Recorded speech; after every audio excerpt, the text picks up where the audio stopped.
Orindi maliet kikelo nigi saa aluoch Jipanoran. Ngeche mag Dholuo to gi tiendgi mago gik masani koro wadwa kelonu Orindi maliet kae. Pile ka pile wabro kelonu chenro mar ng'eyo ngeche mag Dholuo ei Orindi maliet kae.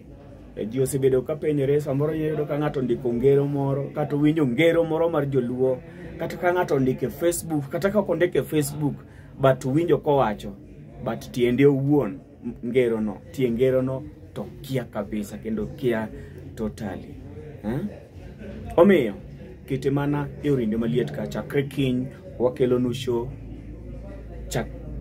chakre sapar ka sapar pile ka pile mamidhiambo obro gabedo kwa kelo nu Orindi maliet wach moro amora mowuok kamoro amora bende wabro kelo nu eiye ka ibro ng'eyo ka kamano ma iluongo ni saa aluoch Jipanoran dhok lunda mbata nyambu.